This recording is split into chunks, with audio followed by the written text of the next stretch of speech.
Imagine this. You step into a room, and before a single word is spoken, you already know who's not telling the truth. Not because someone glanced away nervously or fidgeted with their hands. No, this knowing comes from somewhere much deeper. It's like a quiet signal pulses through the air. Your mind catches it effortlessly. Without explanation, you dream about your best friend's heartbreak weeks before it ever happens. The scene plays out in your sleep like a film in ultra high definition. You see the tears. You feel the silence between them. And you wake up with a tight ache in your chest that doesn't belong to you. You try to warn them, gently, carefully, but they laugh it off. It's calling it coincidence. At work, there's that one colleague. Everyone calls them charming, efficient, easy to get along with. But you keep your distance. Something about them makes your skin crawl, though you can't quite say why. And months later, it all unravels. They'd been quietly embezzling company funds all along. And you weren't surprised. You sit in meetings like you're watching a silent drama unfold. You sense who's holding secret resentment, who's planning an exit, which project is doomed long before anyone even hints at an issue. The power, dynamics, the silent alliances, the unspoken tensions, it's all as clear as day. But when you try to share what you see, you're met with confusion, even concern. People look at you like you're imagining things, or worse, like you're unstable. If any of this strikes a chord, there's a reason. You might be what Carl Jung once identified as one of the most psychologically intense and internally perilous personality types to be born with. It's not dangerous in the way movies depict. It's not to others, but to yourself. Jung spent decades exploring a rare group he called intuitive introverts. These individuals don't just think differently. Their minds work like highly sensitive receivers, tuned to hidden dimensions that most people can't even sense. In his clinical practice, Jung met people who could step into a room and immediately discern the emotional reality of strangers. They weren't guessing. They knew. They picked up subtle shifts in energy, buried emotions, and psychological dynamics that others were completely blind to. He described them as living between two worlds, one grounded in ordinary, visible reality, and another woven from intuition, archetypes in the unconscious. They move through life as if straddling a threshold no one else could see. But what you won't hear from most modern psychology channels is this. This gift comes at a terrible cost. Living between two realities means you're always caught in a psychological tug-of-war. One world is logical, observable, governed by facts, the one most people inhabit without question, but the other? It's the hidden layer beneath everything. It's filled with unspoken motives, future echoes, symbolic patterns, and emotional truths that haven't surfaced yet but will.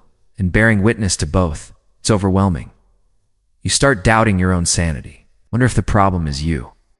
You learn often the hard way to keep your insights to yourself, to stay quiet. Speaking them aloud only brings alienation, misunderstanding, and disbelief. But that silence becomes its own kind of prison. The visions don't stop. The intuitive hits don't slow down. The flood of information from the unconscious world keeps coming, relentless and intense. You're left holding truths no one else sees, and no one else wants. And if you don't learn how to hold this duality, how to live between the visible and invisible without losing yourself, it doesn't just wear you down, it consumes you. Some people walk in one world, you walk in two. Today, we're not just skimming the surface of personality types or dabbling in pop psych quizzes. We're going far beyond surface-level personality typing. We're stepping directly into Carl Jung's clinical notes, into the deeper waters of what he actually observed and what modern psychology often glosses over. We're diving into Jung's actual clinical observations about why intuitive introverts often end up isolated, misunderstood, and questioning their own sanity. Why do so many intuitive individuals, those with immense depth and insight, often find themselves struggling to stay afloat emotionally? Why do the people with the most vivid inner worlds often feel the most lost in the outer one? It's not simply because they're different. It's because the very gift that sets them apart can slowly erode their stability, if not properly understood. We're exploring the specific psychological traps that await this type, and why so many gifted individuals end up broken by their own gifts. The same inner compass that allows them to see beyond the obvious can, if left unchecked, lead them into confusion, anxiety, and deep emotional exhaustion. These are not abstract challenges, they are lived realities for many intuitive introverts. But there is a path forward. More importantly, we're exploring the three-stage journey every intuitive introvert must navigate to transform their greatest weakness into their most powerful strength. This is not a quick fix, nor is it a motivational soundbite. It's a psychological transformation, a path of initiation through complexity, because the difference between thriving and barely surviving, as this type, isn't about simply learning to trust your intuition. It's about learning to survive it without losing yourself in the process. The flood of inner data must be navigated, not just embraced. Trust alone is not enough. Structure, awareness, and self-containment are essential. To understand why this type is so dangerous to possess, we need to understand exactly how your mind works differently from everyone else's. And that begins with a deeper look into Jung's foundational theory of psychological types. Carl Jung identified four basic psychological functions: thinking, feeling, sensation, and intuition. These are the core ways in which people perceive and process the world around them. Most people rely heavily on sensation. They trust what they can see, hear, touch, and measure. Their world is rooted in what can be proven, observed, and verified. Their reality is grounded in the immediate, the provable, the concrete. But for the intuitive introvert, sensation is the weakest function. It's not just less developed, it's often neglected entirely. Instead, your dominant function is what Jung called introverted intuition. And this is where things start to get psychologically dangerous and incredibly compelling. Jung described introverted intuition as perception via the unconscious. It's a way of seeing not with the eyes, but with the soul. While other people's minds skim across the surface of life, yours plunges directly into the deep undercurrents. You don't just see what is, you see what's beneath what is, the hidden motives, the buried emotional realities, the invisible structures that shape events before they happen, the hidden patterns, the archetypal structures, the collective, unconscious content that most people never access, in Jung's own words. Introverted intuition is directed upon the inner object, meaning the elements of the unconscious mind itself. What you perceive are not simply thoughts or ideas, they're psychological realities, symbolic forces that shape the world beneath the surface. You're literally perceiving psychological realities that don't have physical form, but are more real than anything, the material world. Think about that for a moment. Your primary way of understanding reality is through a function that most people don't even know exists. While they're asking, what happened? You're asking what? Does this mean? While they're focused on external facts, you're attuned to the inner forces generating those facts. While others live in the here and now, you're often 3 steps ahead, seeing echoes of events that haven't yet occurred. While they're living in the present, you're seeing 3 moves ahead in the cosmic chess game. Jung captured this beautifully when he wrote that for the intuitive introvert. Inner objects appear to the intuitive perception as subjective images of things, which, though not to be met with in external experience, really determine the contents of the unconscious. Translation: you see the blueprints of reality before reality builds itself. But here's where the danger begins. Because sensation is your weakest function, you have very little anchor to the present moment. You struggle to stay grounded, not just physically, but mentally, emotionally, existentially. Staying rooted in your body, in the here and now, becomes a daily challenge. While others live fully in the moment, your attention is constantly being pulled elsewhere, drawn into the symbolic realm. The invisible dimension of meanings, patterns, and archetypal truths. It's not simply distraction. It's more like gravity pulling your consciousness away from the present. You're not lost. You're navigating a parallel landscape, one most people don't even know exists. But this constant pull creates what Jung described as an extraordinary aloofness from tangible reality. You become, in his words, a complete enigma to your immediate circle, unreadable, distant, unexplainable. People around you may sense something's different, but they can't quite put their finger on it. You might be right in front of them, but your awareness is somewhere else entirely, deeper, farther. It's more abstract than the surface-level interactions unfolding around you. And this is just the beginning of the problems, because when your mind operates primarily in the symbolic domain, the unconscious, the intuitive, the archetypal, it doesn't just separate you from others. It exposes you to dangers they'll never have to face. 3 very specific psychological traps await you. Traps Jung didn't just theorize, he witnessed repeatedly in his decades of clinical practice. These traps aren't rare exceptions. They're near inevitabilities for people who possess deep intuitive access.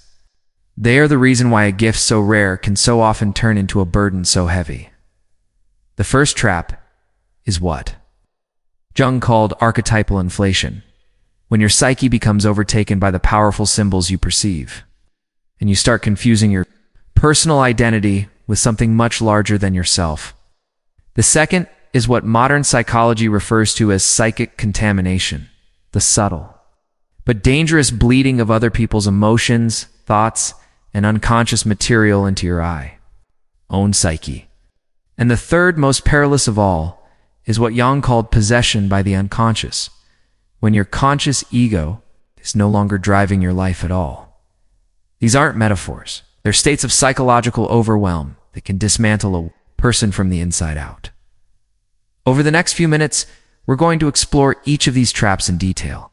We're going to understand how they form, why they're so psychologically seductive, and most importantly, how to navigate them without losing your sanity, your identity, or your intuitive gifts, because Jung discovered something extraordinary.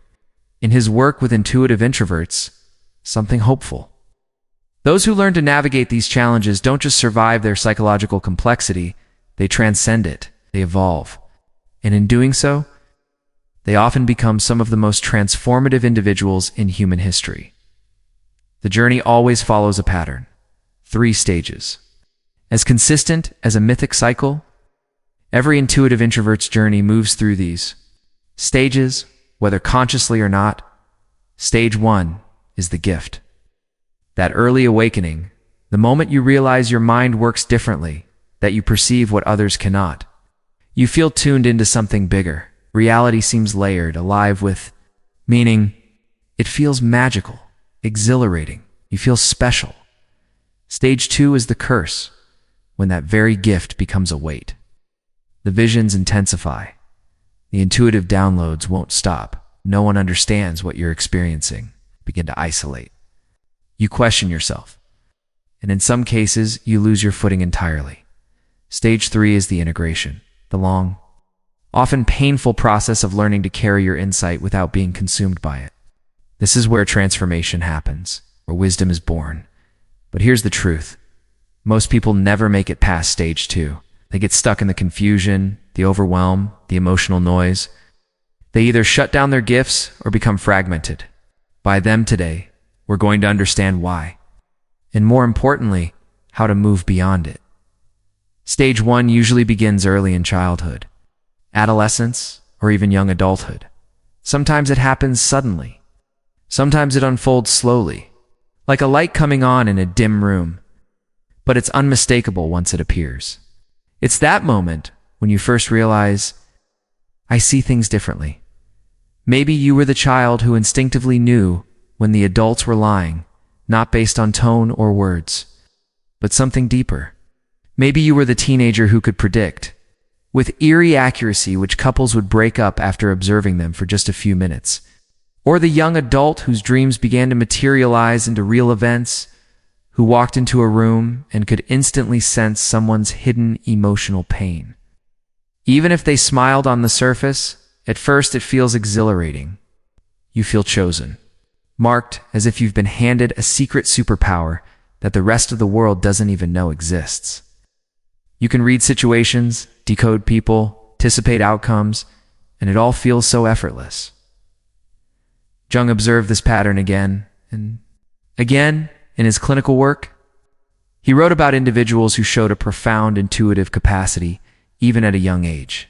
He described meeting a young woman who, within the first few minutes of their session, spoke intimate truths about his own psychology, things she had no way of knowing through any conventional means. She wasn't guessing. She wasn't trying to impress him. She was simply describing what she saw when she looked at him. Not guessing. Not assuming. Just seeing. This is the seductive power of introverted. Intuition, a quiet but penetrating force. You don't just meet people, you see through them. You don't merely observe a situation.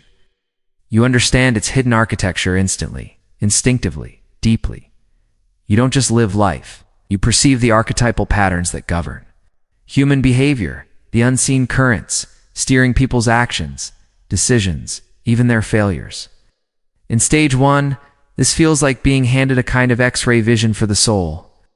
Every room you enter, you pick up on things others miss completely. You feel who truly holds influence. You sense who is emotionally fragile, who is performing strength, and who is a hidden threat. No one tells you, you just know. You can predict how things will unfold before the first ripple of change appears. You understand people often more clearly than they understand themselves. And for a time, this feels like a blessing, a powerful, almost magical gift. But Jung noticed something disturbing about people in this early phase. As their inner perception grows stronger, many begin to develop what he called a dangerous contempt for the outer world. They start to see the surface of reality, the physical world, everyday routines, social conventions as dull, even meaningless. Why would you focus on mundane conversations when you can feel the emotional truth hiding behind someone's words? Why bother with details when you can already see the destiny playing out? Why stay grounded in the present moment when your mind constantly lifts you into higher layers of symbolic meaning? This is where the first crack begins to form in the psychological foundation.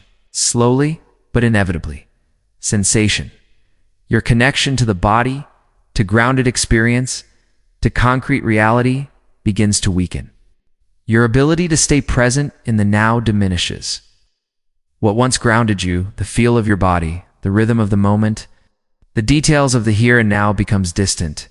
Instead, your focus turns inward, upward into symbols, meanings, possibilities, and abstract futures that haven't happened yet. You begin to live more and more in your head.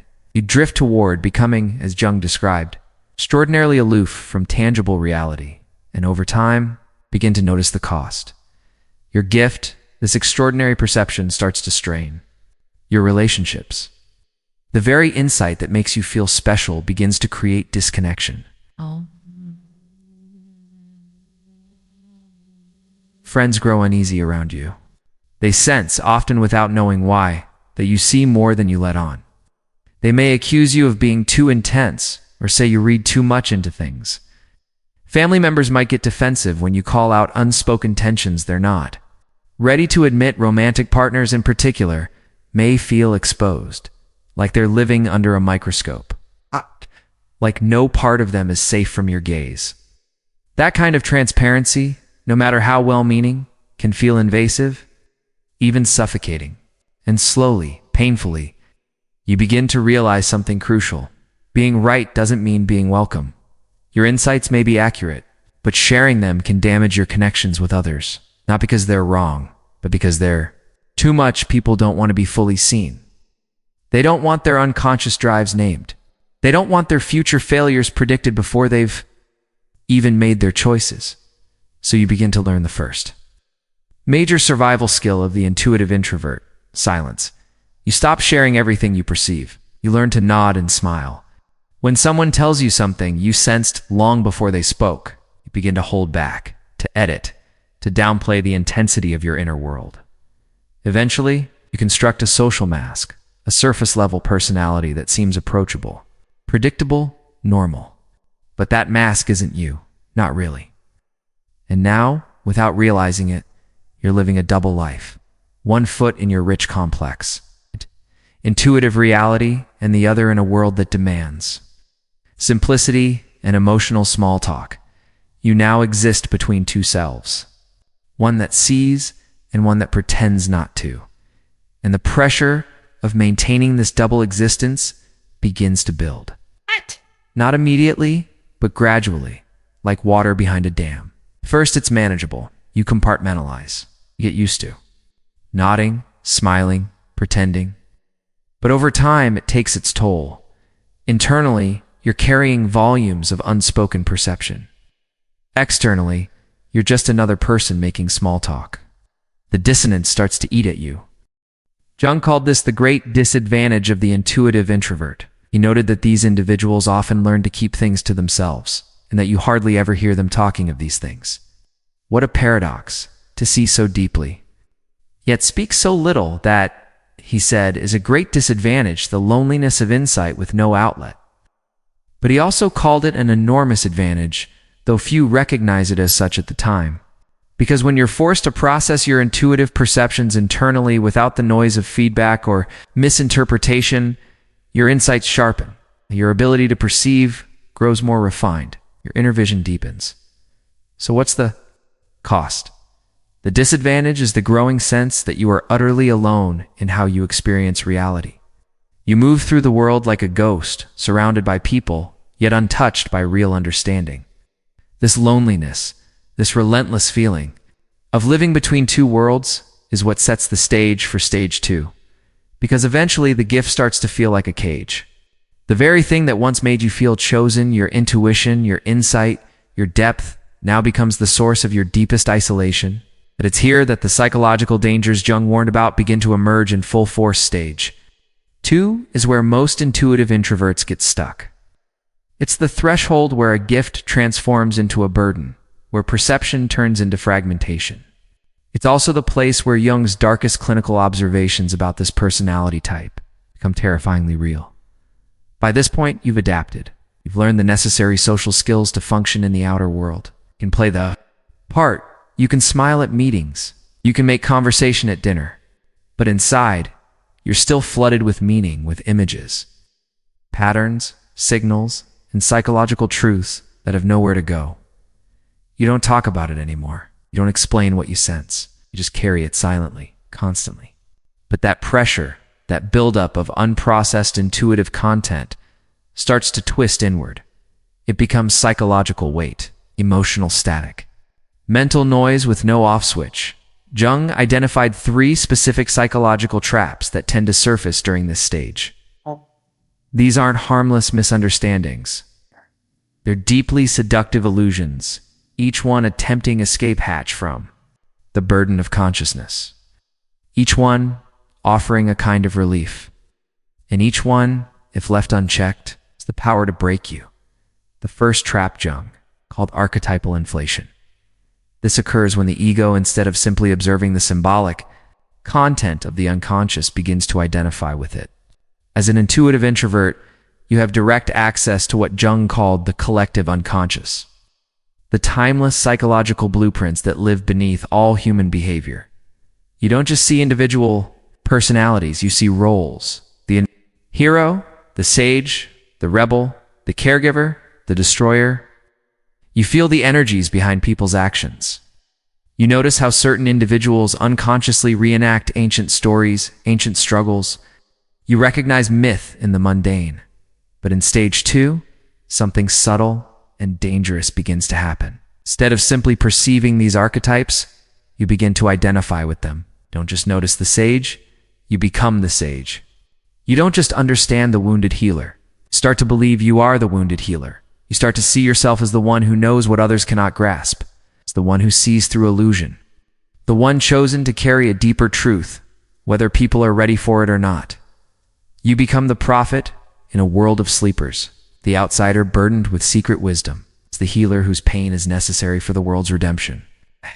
And here's the critical part. Your insights aren't wrong. You're still seeing what others can't. You are reading patterns they miss. You're sensing truths others refuse to acknowledge. And that's what makes it so dangerous. But your ego has become inflated by this knowledge. And over time, you begin to lose the ability to distinguish between your ordinary human self and the archetypal content flowing through you. This isn't just about confidence or over-identification. It's deeper, more insidious. You begin to feel less like a person who perceives archetypal patterns and more like the archetype itself. This is exactly what Jung meant when he warned about possession by the unconscious. You're no longer interpreting symbolic forces. You're being lived by them. You stop being the observer and become the vessel. The subtle distinction between seeing and being disappears, and with it, your psychological balance begins to unravel. Then comes the second trap, what modern psychology refers to as psychic contamination, though Jung described it in different language. Because your intuitive function is so deeply tuned to unconscious material. It doesn't just perceive, it absorbs. Your boundaries between self and other grow thin, sometimes to the point of dissolving altogether. You don't just notice. Someone is sad, you feel their sadness inside your own chest. You walk into a room and it's not just that you pick up on someone's anxiety, you begin to carry it. You don't just recognize your friend's fear or your partner's guilt. Those emotions become your own, as if absorbed through psychic osmosis. And it doesn't stop at individuals. You feel family systems like weather patterns. You sense dysfunction not just as observation, but as personal responsibility. You take it on. You try to heal it. Intuitive introverts in this state begin to confuse what they feel with what they are. Jung observed this pattern frequently in individuals who could no longer tell where their own psychology ended and another's began. He described them as psychic sponges, constantly soaking up the emotional and unconscious content of everyone around them. But this leads to a devastating secondary consequence. You begin to lose your sense of individual identity. It becomes increasingly difficult to tell what emotions, thoughts, and perceptions actually belong to you. You feel responsible for everyone's pain. You carry guilt for situations you didn't create. You feel obligated to heal people who haven't even asked for help. And why? Because being needed begins to feel like the only way to justify your overwhelming sensitivity. If you're not fixing someone, then what's the point of feeling so much? So you stretch yourself thinner and thinner, emotionally, mentally, energetically, until there's nothing left for your own life. But the cost is enormous. You slowly disappear into other people's wounds. Their needs become your purpose. Their problems become your projects. You vanish inside other people's stories, and your own existence, your dreams, your desires, your well-being starts to feel irrelevant. Secondary. Optional. Then comes the third trap, the most dangerous of all. This is the complete breakdown of your ability to distinguish between symbolic reality and concrete reality. By the time you reach this point in stage 2, you've spent years, maybe even decades, living primarily in the realm of meaning. Symbols, archetypes, patterns, synchronicities, they've become your native language. But your connection to sensation, to your body, to the now, to simple and verifiable facts, that connection becomes so underdeveloped. It begins to fade, and eventually you lose touch with shared reality. Jung described patients who had fallen into this exact condition, people who could no longer discern between an inner symbolic vision and an actual, literal event. They didn't know if a dream was prophecy or metaphor. They interpreted every strange coincidence as a divine sign. They slipped into a world where everything was meaningful, but nothing could be verified, where logic had collapsed and magical thinking had taken over. They lived in a constant state of projection, hyper-tuned to meaning, but unable to ground it in anything tangible. This is what Jung meant when he said the intuitive introvert faces the danger of falling victim to the shadow. That is, the very capacity that once felt like your superpower, the gift of seeing beneath the surface, of intuitively sensing the invisible, now becomes your greatest vulnerability. Your finely tuned perception, once a beacon of insight, begins to distort reality itself. You start to confuse symbolic truth with literal truth. The boundary between metaphor and fact becomes blurred. You begin seeing patterns that aren't there, interpreting coincidences as conspiracies, assigning meaning to randomness.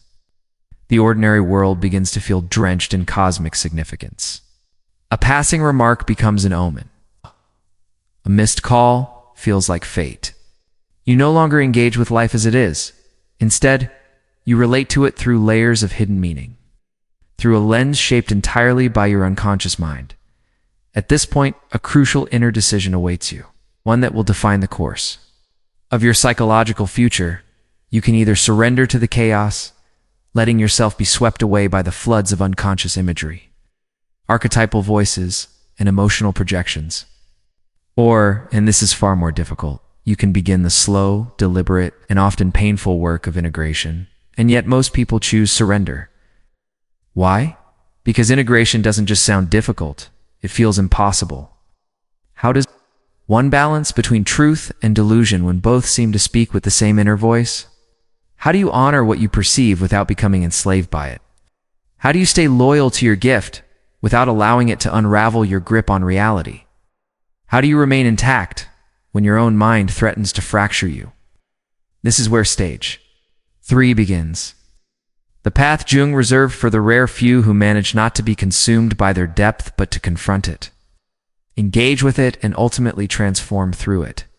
This is the turning point, where the intuitive introvert stops being a passive recipient of unconscious content and becomes something far more powerful, a bridge between worlds. Stage 3 is where the real psychological work begins. It's not the initial awe of insight, not the suffering of being overwhelmed, but the discipline of conscious participation with the unconscious. It's the stage where you learn how to carry your inner vision responsibly, without losing your footing in the outer world. Jung believed that intuitive introverts who succeeded in this integration had the potential to become some of the most transformative figures in human history. Why? Because they had access to archetypal knowledge and psychic energy that most people never even glimpse. But crucially, they also learned how to translate that inner wisdom into practical insight, art, healing, or leadership that others could understand and benefit from. But this transformation requires more than just spiritual openness or intellectual curiosity. It demands the development of 3 specific psychological skills, practices that should derive from decades of clinical work with individuals walking this very path. And these are not superficial tools or feel-good mantras. These are not the kind of coping mechanisms you find in self-help sound bites. They are what Jung called psychological technologies, deep methods for reshaping your inner relationship to the psyche. The first skill is learning to deliberately cultivate your weakest function, sensation. This is not about repressing your intuition or minimizing your inner world. Far from it. It's about anchoring your intuition, creating a tether to the physical world, so that your insights don't float into delusion or dissolve into abstraction. Jung observed again and again that unintegrated intuitive introverts tend to live almost entirely in their minds. They lose connection to their bodies, to the tangible world around them, to the simplicity of the present moment. And that disconnect leaves them vulnerable to being swept away by floods of unconscious material, because they have no stable ground to return to. That's why he emphasized what he called a conscious relationship with the inferior function. Every day you make it a point to engage with physical sensation, not just occasionally, but deliberately, with intention. You build practices that bring you back into your body. You slow down enough to feel textures, notice smells, taste your food, move your body, ground into the real. It's not glamorous, but it is essential, because it's through this grounding, this reconnection to the earth of your being, that your powerful intuitive function begins to operate safely. In harmony with reality, this might mean a daily walking meditation where you focus entirely on your feet touching the ground, bringing your attention to each step, each shift of weight, each sound beneath your soles. Or it could involve consistent physical exercise that reconnects you to your body, not for performance or appearance, but simply to feel yourself existing in space. For some, it's the mindful act of cooking, noticing the textures of vegetables, it's the aroma of simmering spices, the tactile feedback of stirring and slicing. Others may find it in gardening, literally grounding themselves in the soil hands, dirty, nurturing life from seed to bloom. But here's the crucial part. You're not trying to become a sensation type. This isn't about transforming who you are at your core. Rather, it's about building a stable, physical foundation, a grounded base that enables your intuitive abilities to function without overwhelming you. Jung described this as the marriage of opposites, the psychological union of functions that seem incompatible. In this marriage, the sensation function becomes the container, the vessel sturdy enough to hold your intuitive insights without letting them spill into chaos. It's like creating the walls of a dam that allow the river of perception to flow in a directed, powerful way, rather than flooding everything indiscriminately. The second essential skill is learning to translate your perceptions into forms that others can understand and use. Jung referred to this as giving form to the formless, the act of shaping raw inner experience into something that can be shared. The truth is, most intuitive introverts struggle here. Their insights live only within, vivid, complex, deeply felt, but they rarely make it out. They stay trapped inside, like brilliant dreams that dissolve upon waking. But integration demands more, requires you to build bridges between your inner world and the outer one. For some people, this process manifests through artistic expression, painting the archetypal images, writing the symbolic narratives, composing music that captures the patterns seen behind reality. For others, it involves intellectual translation, turning deep inner knowing into theories, systems, or practical tools that others can actually use in their lives.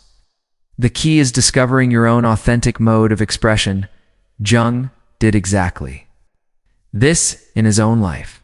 He transformed his direct experiences with the unconscious into foundational psychological concepts: the collective unconscious, the shadow, the anima and animus, and the lifelong journey he called individuation. Through translation, his inner world became accessible to others not just in metaphor, but in method. And translation serves a dual purpose. It isn't just for others, it also helps you. When you give structure to your insights, when you shape them into words, forms, or symbols, they become manageable. They shift from overwhelming internal floods to organized knowledge. Think of this as building a pressure release valve for your psyche. Instead of hoarding unconscious material that builds and builds with no outlet, you now have channels safe, meaningful ways to direct that energy outward. Then we come to the third skill, perhaps the most vital of all: learning to maintain healthy psychological boundaries while remaining open to unconscious content. This is the tightrope walk that defines true integration. Jung observed that intuitive introverts often fall into one of two extremes. They either become so open that they absorb everything: emotions, archetypes, projections, and lose themselves entirely, or they close off completely, cutting themselves off from both the dangers and the gifts of their depth. But the real goal isn't either extreme. It's to walk the middle path, to stay open, but wisely so. This is what Jung referred to as conscious permeability. You don't shut the doors to the unconscious forever, nor do you leave them wide open at all times. Instead, you learn to choose. You choose when to engage and when to step back. You develop awareness of your thresholds. You notice when you're being pulled into someone else's psychic material, and you learn how to return to your center. And this means developing specific practices for psychic protection, not superstitions or defenses built on fear, but conscious rituals, boundaries, and habits that keep you aligned with your own inner authority. Because staying open to the unconscious is not the same as being possessed by it. Before entering overwhelming social situations, you might visualize protective barriers around your energy field, not just as an abstract exercise, but as a conscious act of preparing your psyche to remain centered. You imagine a soft but impenetrable boundary, like a veil of light or a gently pulsing shield, allowing you to interact without absorbing. After intense interactions, you may create personal cleansing rituals, whether it's a quiet walk, a salt bath, deep breath work, or journaling, that help you consciously release the psychological material you've taken on. This isn't just self-care. It's maintenance of your inner equilibrium. But the framework also involves learning to discern the quality and origin of what you perceive. You begin to differentiate between various layers of intuition, knowing when a feeling is a genuine intuitive signal and when it's merely a projection, a surge of anxiety, or a longing dressed up as insight. This process of refinement is what Jung called developing conscious discrimination. It's the sharpening of your inner lens, allowing you to see more clearly. You learn to sort through the constant stream of unconscious material that flows through your awareness, a stream that, for intuitive introverts, never really shuts off. And within that stream, You begin to identify what is genuinely valuable, the gold, versus what is simply psychological noise. This discrimination becomes a vital compass. It's what keeps you from being swept away by every passing thought or emotional wave. Most importantly, you learn to maintain a strong sense of self while engaging with archetypal content. You no longer confuse your identity with the images and energies passing through your psyche. You can perceive the patterns of the archetypes, the hero, the shadow, the sage. Without thinking, you are them.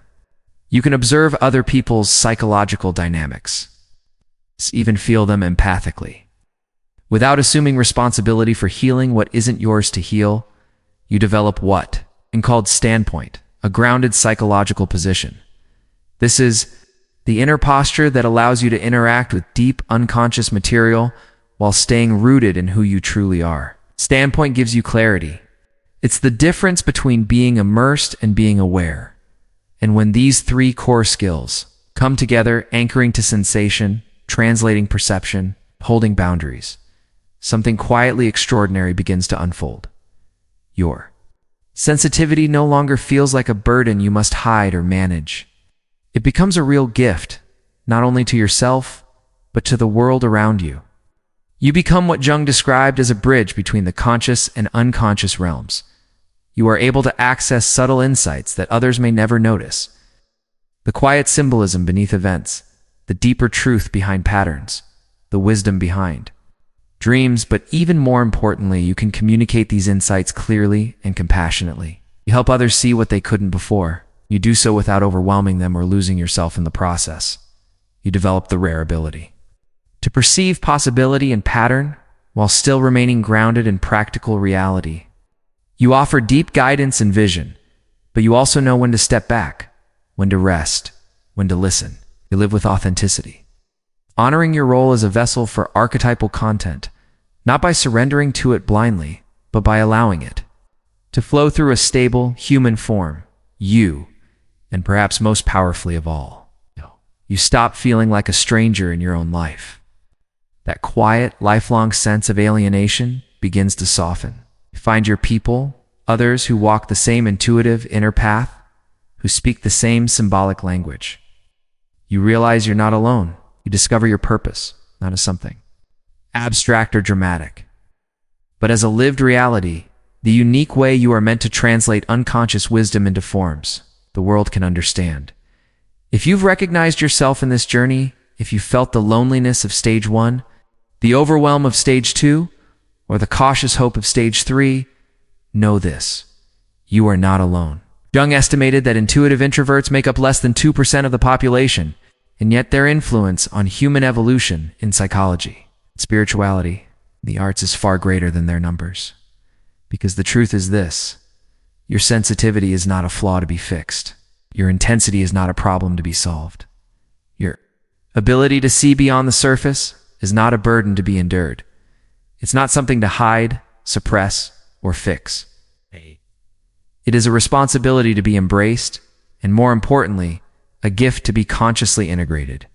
The capacity to sense deeper meanings, invisible connections, and unspoken truths. This isn't a flaw. It's a rare form of intelligence. And in a world increasingly driven by superficiality, distraction, and disconnection, this gift is not just valuable, it is desperately needed.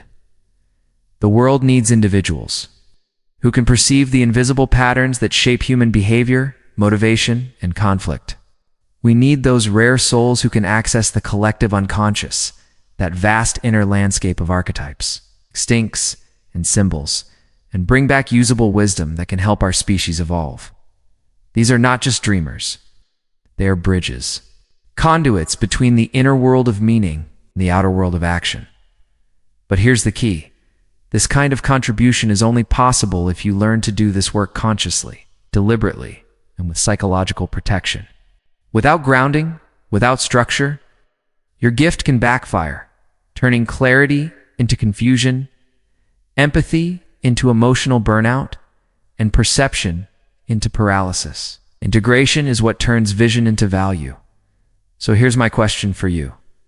1. That only you can answer honestly. Which stage are you currently in? Are you still in stage 1, discovering the intoxicating power of your inner perceptions, the symbols in your dreams, the gut feelings that prove right, the uncanny ability to read a room, but also noticing the early cracks it causes in your relationships and daily functioning? Or are you in stage 2, completely overwhelmed by the constant flood of unconscious content? Is the line between imagination and reality starting to blur? Are you struggling to maintain a sense of grounded sanity in a world that doesn't speak the language of your inner life? Perhaps you're just entering stage 3, the beginning of real integration. Maybe you're ready to do the hard but rewarding work of transforming what once felt like a curse into a true embodied gift. You're ready to balance your insight with stability, your depth with boundaries. Share your experience in the comments below. What's the most accurate intuitive hit you've ever had, that moment when you knew something without knowing how you knew it? What's the most frustrating part of being this type in a world that so often misunderstands sensitivity? That confuses depth with moodiness or insight with overthinking? And what specific challenges are you facing in learning to navigate your own consciousness, especially when your inner world feels louder than the outer one? Your story might be exactly what another intuitive introvert needs to hear. Because this path, as lonely as it can seem, doesn't have to be walked alone. The process of integration becomes lighter when we walk it together. When we realize there are others, just like us, wrestling with the burden and beauty of seeing too much, feeling too deeply, and thinking in symbols. And if this exploration has resonated with you, if you feel seen in these words and want to go even deeper into Jung's understanding of the psyche and the lifelong journey of individuation, then make sure to watch the next video. We'll be exploring the shadow work practices that Jung developed specifically for highly sensitive individuals, the nuanced techniques that most mainstream self-help content oversimplifies or dangerously misrepresents.